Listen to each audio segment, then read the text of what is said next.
12 जून को हुए Ahmedabad plane crash की शुरुआती रिपोर्ट 12 जुलाई को पब्लिश की गई। रिपोर्ट में पायलट की चूक की तरफ इशारा किया गया है और ये बात हर किसी को हजम नहीं हो रही है।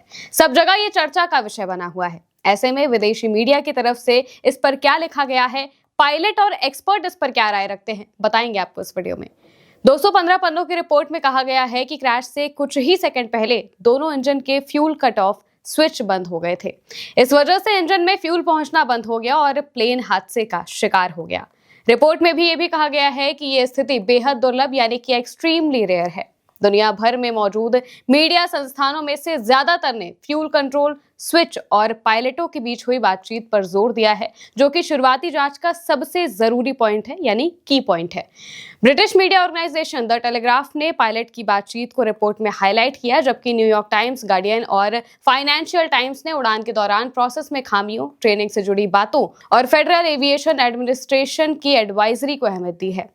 अमेरिकी न्यूज चैनल सीएनएन ने कहा है कि भारत के प्लेन हादसे से ठीक पहले इंजन को फ्यूल मिलना बंद हो गया था। सीएनएन ने हादसे के तकनीकी पहलुओं पर बात करते हुए सिक्योरिटी एनालिस्ट डेविड सूजी के हवाले से बताया है कि फ्यूल स्विच इस तरह बनाए गए हैं कि उन्हें जानबूझकर ही चालू या फिर बंद किया जा सके।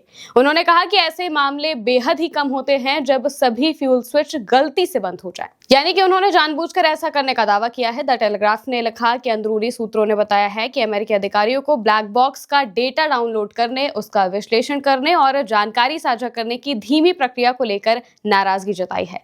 रिपोर्ट में aviation safety investigator David Lee का बयान भी शामिल किया गया। डेविड ली कहते हैं कि जांच में यह देखा जाएगा कि कहीं किसी पायलट ने जानबूझकर ऐसा तो नहीं किया या फिर स्विच की इस्तेमाल गलती से तो नहीं हुआ। साथ ही यह भी देखा जाएगा कि कहीं स्विच में कोई इलेक्ट्रिकल या फिर इलेक्ट्रॉनिक खराबी तो नहीं थी।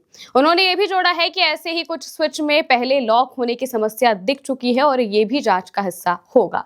रॉयटर्स समाचार एजेंसी ने अमेरिका के aviation safety expert John Cox से बातचीत की। जॉन कॉक्स के मुताबिक फ्यूल बंद करने वाले स्विच और उनसे जुड़े फ्यूल वाल्व के लिए अलग अलग पावर सिस्टम और वायरिंग होती है। बातचीत में एक और अमेरिकी एविएशन सेफ्टी एक्सपर्ट जॉन नैंस कहते हैं कि कोई भी पायलट फ्यूल वाले स्विच को फ्लाइट के दौरान बंद नहीं करेगा।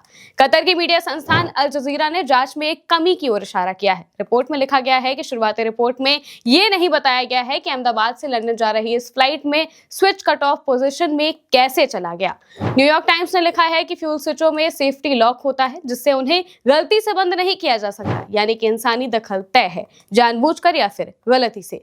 तकनीकी खराबी, प्लेन से छेड़छाड़ या फिर फ्यूल की मिलावट जैसी बातों को फिलहाल जांच में खारिज कर दिया गया है। रिपोर्ट में कहा गया है कि एफएए ने 2018 में फ्यूल स्विचों को लेकर चेतावनी दी थी, लेकिन इसे खतरनाक स्थिति नहीं माना गया था। अभी जांच जारी है, अंतिम निष्कर्ष आना बाकी है। यानी कि ज्यादातर विदेशी मीडिया रिपोर्ट में पायलट की चूक की तरफ इशारा किया गया, वहीं बोइंग या फिर किसी और पर किसी भी तरह की कार्रवाई के लिए कोई भी सिफारिश नहीं की गई है। ये प्राइमरी रिपोर्ट है, इसे आखिरी रिपोर्ट नहीं माना जा सकता, यानी जांच अब भी जारी है और आने वाले टाइम में कुछ और खुलासे हो सकते हैं।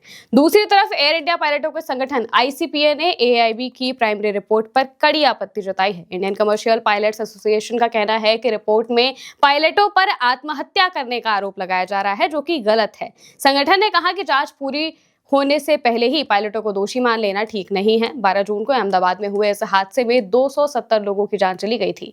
आईसीपीए ने मीडिया और लोगों से अपील की है कि वो अटकलें ना लगाएं और जांच पूरी होने का इंतजार करें। रिपोर्ट आने के तुरंत बाद ही कई पायलटों और एविएशन एक्सपर्ट ने सोशल मीडिया पर रिएक्शन दिए थे। उन्होंने कहा था कि शायद किसी पायलट ने जानबूझकर फ्यूल सप्लाई स्विच को बंद कर दिया था। हालांकि एयर इंडिया के पायलटों की union Indian commercial pilot association ने इसे लापरवाही भरा और निराधार आरोप बताया है। उनका कहना है कि दोनों पायलट अनुभवी थे। इसमें मेन पायलट सुमित सबरवाल के पास 8400 घंटे तक और को पायलट सी कुंदर के पास 3000 घंटे की उड़ान का अनुभव था। दोनों पायलटों ने मुश्किल हालात में बड़ी जिम्मेदारी से काम किया।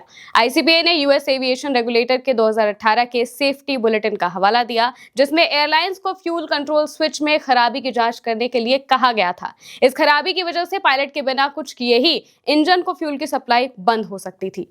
रिपोर्ट में कहा गया है कि एयर इंडिया ने यह जांच नहीं की क्योंकि इसे जरूरी नहीं माना गया था। बोइंग की तरफ से इसे एक एडवाइजरी कहा गया था, ना कि मैंडेटरी चार्ज। आईसीपीए का कहना है कि AI-171 के पायलटों ने मुश्किल हालात में भी अपनी ट्रेनिंग और जिम्मेदारी के हिसाब से काम किया। क्रू को बिना किसी सबूत के बदनाम नहीं किया जाना चाहिए। दोस्तों, रिपोर्ट के बाद से कई सवाल तैर रहे हैं। कोई कह रहा है कि पायलटों को बलि का बकरा बनाकर बोइंग को बचाया जा रहा है, और रिपोर्ट को लेकर अब भी कई सवाल खड़े हो रहे हैं। आप इसको लेकर क्या सोचते हैं, कमेंट में बताइएगा। मैं हूं महिमा और आप देखते रहिए उल्टा चश्मा यूसी।